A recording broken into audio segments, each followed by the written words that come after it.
So yeah, I just really want to say na parang if you feel lonely in this journey, here's your reminder that you're really not doing it wrong. That feeling of loneliness doesn't mean that something's wrong with you. It doesn't mean that you are doing things wrong.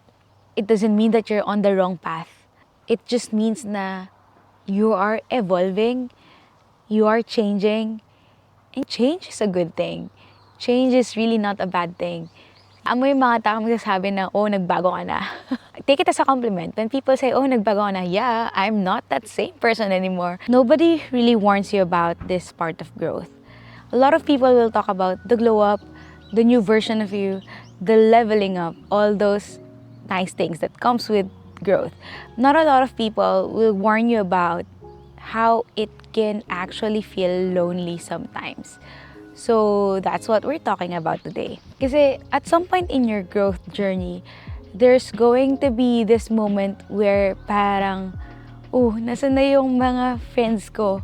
Or nasa na yung mga dati ko nakakasama? Or you will feel like, because you're changing, hindi ka na nakaka-relate sa kanila. At some point in your growth journey, there will be moments where you look around and realize that the conversations you used to love don't feel aligned with you anymore. Kunyari, may group of friends ka who likes talking about other people, or maybe games, or maybe some shallow conversations a lot of times. And I'm not saying that shallow conversations are bad. It's nice to have them sometimes. But then when you're growing, you're also becoming a different person. So maybe some of those conversations that used to light you up, you just don't resonate with it anymore. And it's not because something is wrong with them or something is wrong with you, although you will feel like it. May mali ba sa akin? Hindi na ako makarelate sa kanila. Or mali ba na, or parang, what's going on? Bakit parang hindi ko na gusto yung energy ng mga kasama ko before? And sometimes that will lead you to self-editing. You will try to shrink yourself, just so you can still hang out with them or fit in their conversations. But then after, it won't really feel right. It won't feel right na parang ini-edit mo yung sarili mo or nagsishrink ka just so they are comfortable. So that's sometimes when the loneliness hits. No, I don't want to be the same person. I want to grow. I want to change. I don't want these conversations anymore. I want conversations about books, podcasts, or finances, business, or just personal development in general. And here's what I've come to understand about it. When you're genuinely growing, you are really starting to become a different person. And that's okay. Nothing's wrong with you for wanting to grow. Nothing's wrong with you for wanting to live a better life or for wanting to have a new perspective in life or new mindsets. Nothing's wrong with wanting to have a new version of you. But also, you have to remember that not everyone can keep up with that, and that's really okay. You don't really have to wait for them to keep up or shrink yourself until they can keep up. You just really have to accept that it's part of growth, but it's honestly just temporary. Temporary in a way na when you're growing, your environment is also expanding. If you keep growing, and then eventually, you will find new people who will actually resonate or who will actually meet you where you are right now. And of course, if may mga tao sa paligid mo na hindi makakip up, it doesn't really mean that they're bad people or that they don't want growth. It's just we grow in different seasons, we grow in different timelines, and that's just how life works. And honestly, growth can also mean different things to different people. Like, ikaw, ganito na yung gusto mong growth, pero iba pala yung meaning ng growth sa kanila.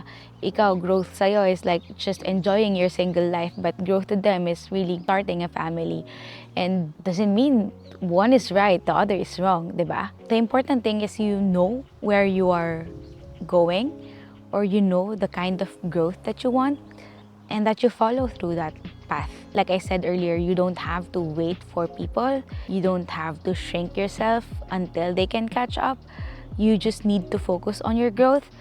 And as selfish as it may sound, the truth is you're really just responsible for your life. You're responsible for your growth. Hindi ka din responsible sa growth nila kasi baka nga iba yung way ng growth para sa kanila, 'di ba?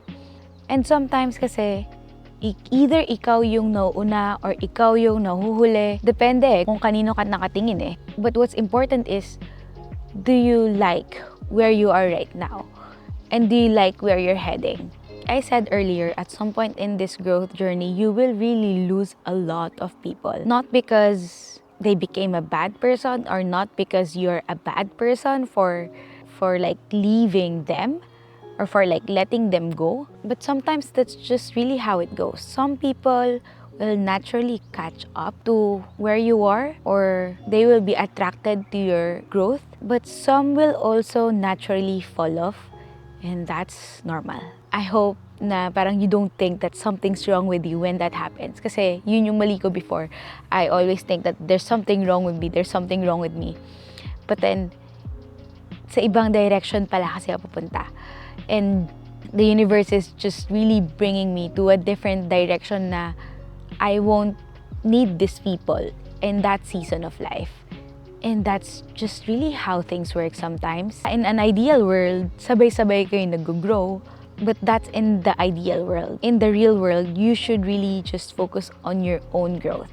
Kasi honestly, just focusing on your own growth, just focusing on where you are being led in life, naturally ma-attract sa'yo yung mga tao that you need. Naturally, you will be surrounded eventually with people. Of course, may parang shedding na mangyayari na where it can feel lonely.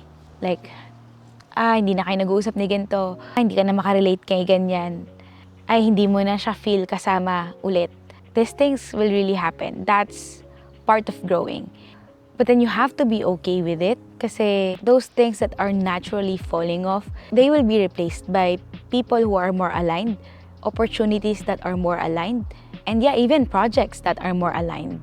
So here's what I want you to hold on to if you are in this season right now. Yung loneliness, that's not a sign that you are doing it wrong. It's actually a confirmation that something is genuinely shifting around you.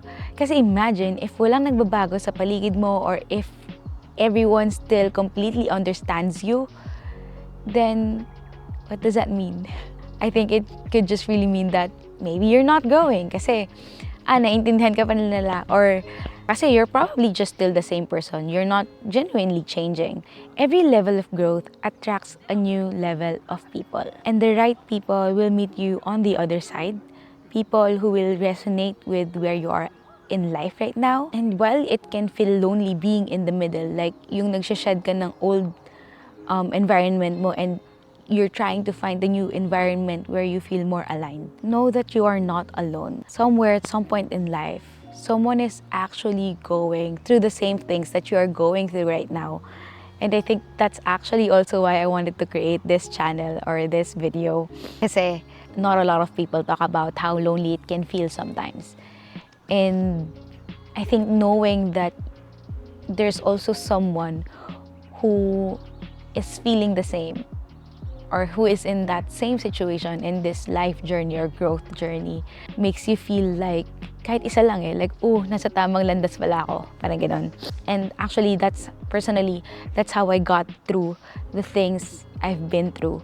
So many times, I felt so alone. But then, meron akong isang fina-follow sa Facebook before. I stumbled upon her Facebook page before, I think, 3-4 years ago. It's NFG. Isa lang yun like kahit isang tao lang who makes you feel like you're not alone in this journey. For me, it was NFG. Parang I managed to get through and how nice it would be if I can be that person as well to just one person who, let's say this video finds you and you are in that journey of like the in-between of the letting go and like the finding or going through this new path that you're in.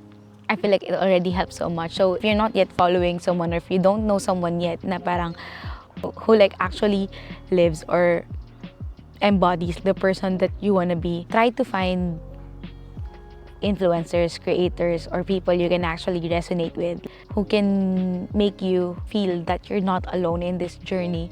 Kasi that's very important. Kasi if the loneliness eats you and parang if hindi ka din sanay mag-isa, sanay kasi ako nagsa-solo travel lang or sanay lang ako mag-isa, not all my life.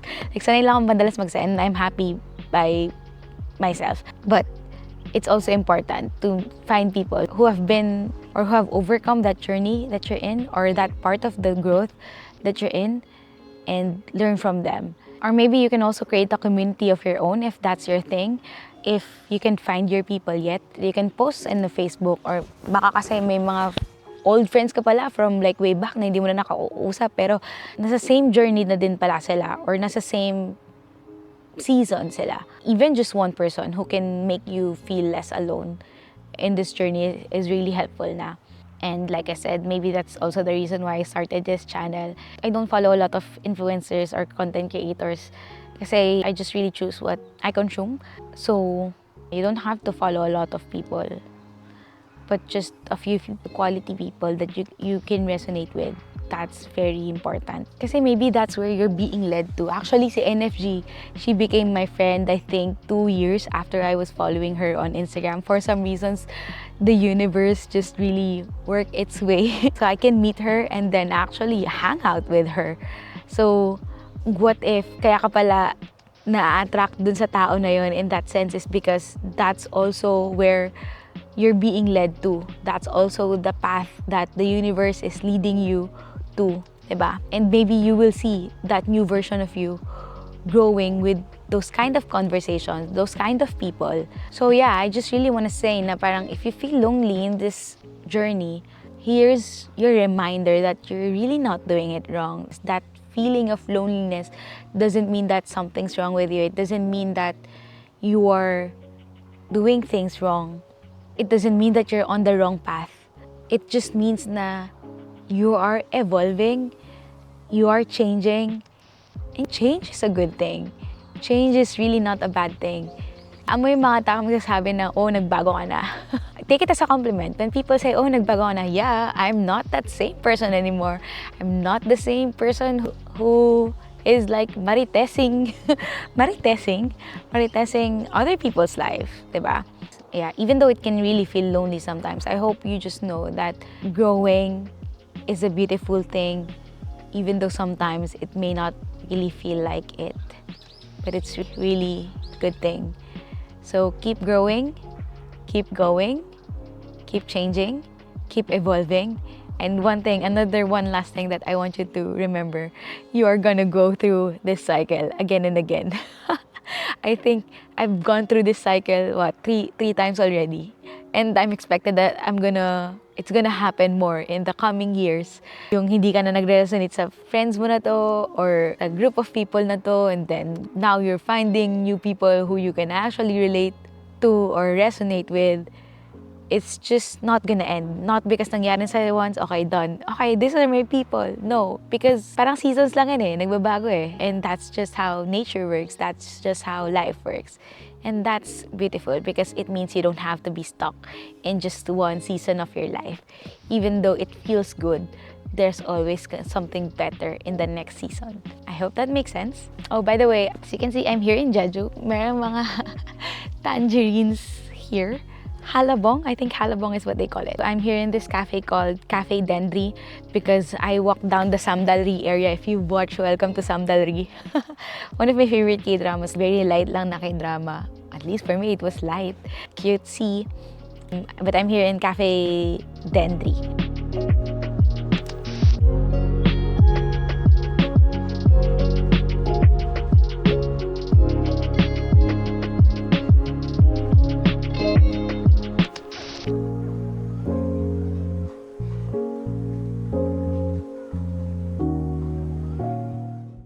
If something about today felt like a conversation you've been waiting to have, stick around. Because that's exactly what this show is here for. Figuring out life together with me, one honest conversation at a time. If you'd like to stay updated on all my podcast episodes, you can subscribe to this channel if you're watching this on YouTube, or you can give this show a follow on Spotify. I'd also love to hear what you think about the show. Send me a DM on Facebook or Instagram at Figuring Out Life PH. Let's continue to figure out life together, and I'll see you on the next one.